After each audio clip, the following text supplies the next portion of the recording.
બહુચર્ચિત જૈન સાધ્વીના છેડતી કેસમાં બનાસકાંઠા પોલીસે તપાસનો દોર શરૂ કર્યો છે તો સામે સાંસદ ગિનીબેન ઠાકોરે પોલીસ પર આક્ષેપ કર્યા છે।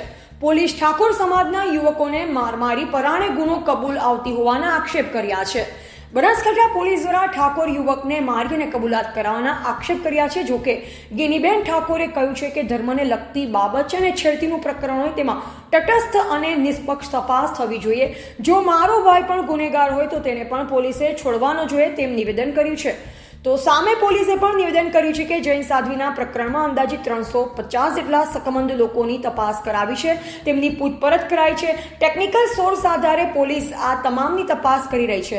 જો કે પોલીસે કોઈ પણ શકમંદને માર માર્યો હોય તેવું નથી અથવા તો કોઈ પોલીસ કોઈ સમાજને ટાર્ગેટ નથી કરી રહી। તમામ સમાજના જે શકમંદો છે તેમની પૂછપરછ થઈ છે અને તે પણ કાયદાની દ્રષ્ટિએ પૂછપરછ થઈ છે। જો કે બનાસકાંઠા એસપીએ સાંસદ ગિનીબેન ઠાકોરના આક્ષેપોને રદ્યો આપ્યો હતો અને પોલીસ તટસ્થ તપાસ કરી રહી હોવાનું પણ નિવેદન કર્યું હતું। એવા જયંતિભાઈ ઠક્કર, સિહોરી, કાંકરેજ।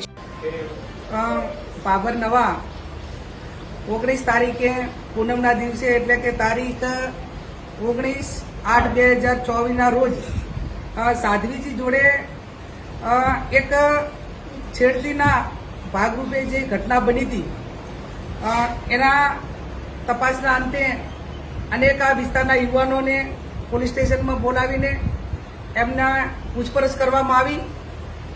પૂછપરછ કરે એમાં વાંધો ના હોય એ પૈકીના કેટલાક યુવાનો એમને 21 તારીખે પોલીસ સ્ટેશનની અંદર જે અલગ અલગ અધિકારીઓ, પોલીસ અધિકારીઓ, એલસીબી હોય, એસઓજી હોય, એમને પોલીસ સ્ટેશનમાં બોલાવીને પોલીસને જે પ્રક્રિયા કરવાની કે તપાસ કરવાની છૂટ હોય પણ એની સાથે નિર્દોષ લોકોને હેરાન કરવા માટેની કોઈ છૂટ ના હોય। આ જીગર નામનો છોકરો છે એને રાતે ત્યાં બોલાવ્યો, ઢોર માર માર્યો અને એને નગ્ન કરીને એના ફોટા એલસીબી પોલીસ અધિકારીઓએ લીધા અને ત્યાં સુધી બરોબર છે પણ એને એવું દબાણ કરવામાં આવ્યું કે આ ગુનો જે સાધ્વીજી જોડે છેડતી થઈ છે એ ગુનો તે કર્યો છે એમ કબૂલી લે તો વરઘોડું કાઢીને અમે છોડી દઈશું ને આ કેસ પૂરો થાય। આ પોલીસની માનસિકતા દર્શાવે છે કે ઠાકોર સમાજના છોકરાને ઢોરમાર મારીને પરાણે ગુનો કબૂલવા માટે મજબૂર કરે છે બનાસકાંઠાની એલસીબી પોલીસ। હું એમને કહેવા માંગુ છું કે તમારી આ માનસિકતા એ દર્શાવે છે કે તમે જેટલા પણ ગુના બનતા હશે એ ગુનામાં આ રીતે નિર્દોષ લોકોને કબૂલાઈને જેલને હવાલે કરતા છો। ઓરિજિનલ ગુનેગારોને એ તમારી સાથે ભળેલા હોય કે અન્ય રીતે હોય એને તમે ગોતવા માટેના પ્રયત્નો નહીં કરતા હોય ત્યારે આ જીગરનો પરિવાર, એ જગદીશભાઈનો પરિવાર આખો ભયભીત હતો। મને સમાચાર મળ્યા એ કુટુંબને આશ્વાસન આપવા માટે અમે આવ્યા છીએ।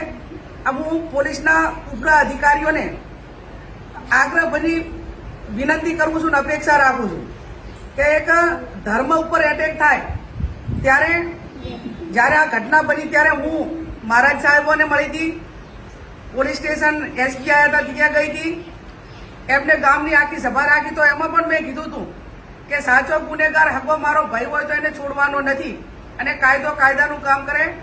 અમે જૈન સમાજ સાથે છીએ પણ એનો મતલબ એવો નથી કે તમે નિર્દોષ રીતે ઠાકોર સમાજના છોકરાનું નામ આપી દો અને એને કબૂલવા માટે મજબૂર કરો અને પછી મુદ્દા બનાવો।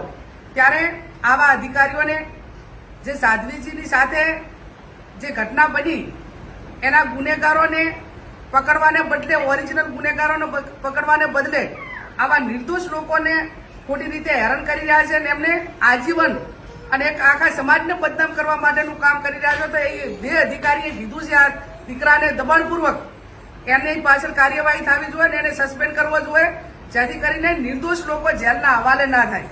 અને આ બાબતમાં હું પોતે જે ઘટના બની એનાથી પહેલા દિવસથી કરીને અમે બધા દુઃખી છીએ।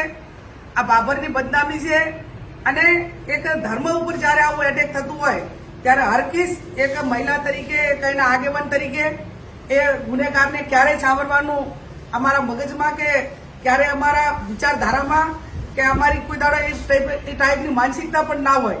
ત્યારે આ બાબતમાં જે ગુનો વહેલામાં વહેલો ઉકેલાય, સાધ્વીજીને અને જૈન સમાજને ન્યાય મળે અને આવા જે વિકૃત પોલીસ માનસિકતા ધરાવતા બધા જ પોલીસવાળા એવા છે એ હું કહેવાનો મારો કોઈ અર્થ નથી, પણ આવા પોલીસ અધિકારીઓ કે એનો સ્ટાફ હોય એને પોતાને એની સામે કાર્યવાહી થઈને આ કાર્યવાહી કરે એ હું એમની પાસે અપેક્ષા રાખું. જો 21 તારીખે મને પોલીસ સ્ટેશનમાં લઈ ગયા હતા અને મને પૂછપરછ કરી એટલે હું થોડો ગભરાઈ ગયો હતો. તે બદલ પછી મને માર માર્યો, પછી મને હાથ ઊંચા રખાયા હતા. ગુનો કબૂલ કરવા માટે કર્યું કે ગુનો કબૂલ કરી લે પહેલાં કીધું હતું પણ મેં ના પાડી. કપડાં ઘડાઈને મારા ફોટા પાડ્યા હતા અને છાતી ઉપર તોલી છોડી હતી દહીં. 8/2024ના રોજ ભાભર મુકામે જે જૈન સાધુજી મહારાજ સાથે જે છેડતીની ઘટના થઈ છે તેને લઈ અને પોલીસ દ્વારા જે છે અલગ અલગ ટીમોની રચના થયેલી છે અને ત્યારબાદ જે છે તેમાં એફઆઈઆર પણ નોંધવામાં આવેલી છે. હું આપશ્રીને જણાવી દઉં કે અમારા બોર્ડર રેન્જ આઈજી સાહેબે આ બાબતે એક એસઆઈટીની બી ઘટના કરેલી છે અને એસઆઈટી બી હાલમાં તપાસ કરી રહી છે. અમે લોકોએ બનાસકાંઠા પોલીસે અત્યાર સુધીમાં 350થી વધારે આવા શંકાશીલ લોકોને લાવી તેની પૂછપરછ કરી અને તેને જે છે એ તેની ઓળખ પણ કરાવેલી છે. પરંતુ આ 350 જે લોકો છે તે તમામ અલગ અલગ જ્ઞાતિના છે, કોઈ પણ એક જ જ્ઞાતિના નથી. તમામ લોકો તમામ જ્ઞાતિના અને તમામ ધર્મના લોકો છે કે જેની અમે પૂછપરછ કરી રહ્યા છીએ. હું આપ લોકોને વિશ્વાસ દેવા માંગુ છું કે પોલીસે આ 300-350 જેટલા બી લોકો બોલાવ્યા છે આમાંથી કોઈ પણ વ્યક્તિની ના તો કોઈ મારપીટ કરી છે, ના તો કોઈ એમનું માન સન્માન ખવાય એ રીતની કોઈ વસ્તુ કરી છે. અમે અમારા ટેકનિકલ ઇનપુટથી, ટેકનિકલ સોર્સથી અને હ્યુમન ઇન્ટેલિજન્સના સોર્સથી અમે જે છે તપાસ કરી રહ્યા છીએ. આજ દિન સુધી કોઈ પણ સામાન્ય ટાર્ગેટ કરો એ બનાસકાંઠા પોલીસનું કોઈ દિવસ એવું રહ્યું નથી. જેથી કરીને આ જે આક્ષેપો છે જેમાં કોઈ એક સમાજને ટાર્ગેટ કરવામાં આવે છે કે પોલીસ દ્વારા કોઈની મારપીટ કરવામાં આવે છે તેવું એક પણ બનાવ અત્યાર સુધી અમારા ધ્યાન ઉપર આવેલો નથી. અને છતાં બી જો કોઈ વ્યક્તિ કહે છે કે આવું ઘટના થયેલી છે તો અમે બિલકુલ એની મેડિકલ જાંચ કરાવીશું અને જાંચમાં આવશે તો અમે સખત પગલાં બી લઈશું. પરંતુ હું આપણે વિશ્વાસ અપાવું છું કે બનાસકાંઠા પોલીસનું જે ઇન્વેસ્ટિગેશન જે છે એ અલગ હોય છે. અમે કોઈની સાથે મારપીટ કરી ઇન્વેસ્ટિગેશન કરતા નથી અને આટલા બધા લોકોના ઇન્વેસ્ટિગેશન કર્યા છે એમાં એક પણ વ્યક્તિ તરફથી અમને આજ દિન સુધી કોઈ પણ એવો અમારી ઉપર આક્ષેપ થયેલો નથી. જય હિન્દ.